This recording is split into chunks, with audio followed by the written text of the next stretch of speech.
Moonlighter is such an amazing game, and I have 100% of the base game achievements in Moonlighter, but the reason you don't see a shiny badge in the thumbnail is because the DLC achievements are also included in the total. And I will make a video talking about the DLC, but I wanted to make this video about the base game specifically, so I haven't played it yet. But the hope is that after this video, you'll be able to come to your own decision on whether you think this game is worth buying or not. So first, I'll go over what Moonlighter is about. If you already know and just want the review, skip to 1 minute, 31 seconds. Moonlighter is a single-player dungeon crawler, but I use that term loosely, as every day or night, you can choose to enter a dungeon, starting off with only the first one available, more on that later, but during only the day, you can open up your shop and sell the items you obtained from the dungeon. There, you can learn through trial and error what items are worth more than others, so you know what to prioritize during your next run. Through the money you earn, you can either choose to spend it to upgrade your shop, at the blacksmith to upgrade your weapons and armor, or buy potions or enchant your weapon. You unlock more store upgrades and shopkeepers through defeating the dungeons, each one having 2 mini bosses and then a main boss fight. Alright, I think that's good enough for a recap. If you're worried about not knowing what to do, the game's progression is so simple, and it tells you how to use key mechanics or items through these fun little diagrams. Alright, I'm going to break up main parts of the game to consider in categories. So the first one up is the price, $19.99. Or that's what the price would be. As I was making this video, they have a sale going on for $2. 90% discount. That is an insane deal. And I'll tell you why in just a second. But if you're watching this before June 23rd, you just get it. So then you can play it later or something. But this is actually insane. And this also applies for the DLC. It's not here, but it does. Okay, I went to the DLC, and the DLC is now $1 compared to $7. That's $85. It's not $90. Oh no, it's not $90 from 5 more. $1! Buy it! Okay, sorry. That's a really good deal. Okay. So, I ended up playing the game for 77.6 hours until I 100%ed it. My first time beating the game, I did not get the speedrunner achievement, so I beat it in New Game Plus, did that in about 2 hours, and then I did 2 achievements that require beating the bosses, which don't respawn, so I did it at the exact same time. So if you want to do them separately, you would have more playtime because you'd have to play the whole game twice. And then I spent the rest of my playtime achievement hunting. So thoroughly enjoying the game and not going necessarily slow, but not speedrunning the whole time either, will get you about an hour of playtime for a quarter. And do you know what would make that even better? If you bought it on sale, cause it is so cheap. Let me do the math real quick. It is $0.02 per hour. You will never find a better deal than that. That is insane. So please buy the game if you're watching within the time limit. Please, I beg of you. Okay, alright. I'm done for real about the sale now. So, technically, I could have done more by organizing my chest or finding the nicest shop looking layout or play a run with the sword and shield weapon because I never really used it.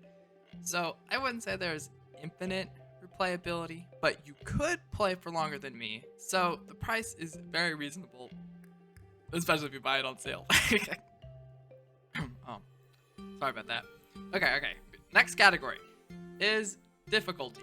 Sometimes if a game is just too hard and you're not looking for a challenge, just something fun to play, it can be really off-putting.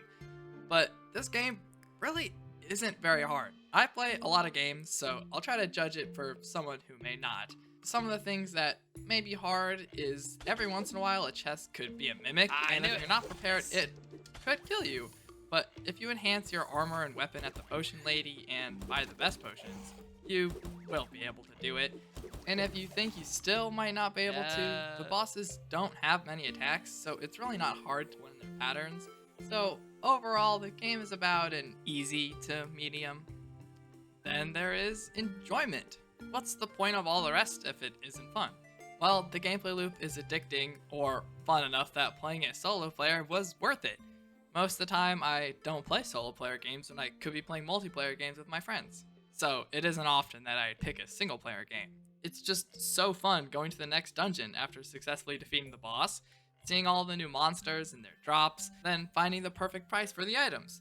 That's fun the first or second time, but during the later two dungeons, it was a bit aggravating trying to find the right price for some of them when I really just wanted to get back in the dungeons and kill stuff, or, make money.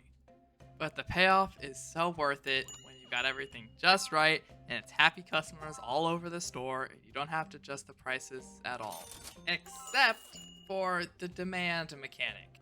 Any given moment, an item is in high, neutral, or low demand.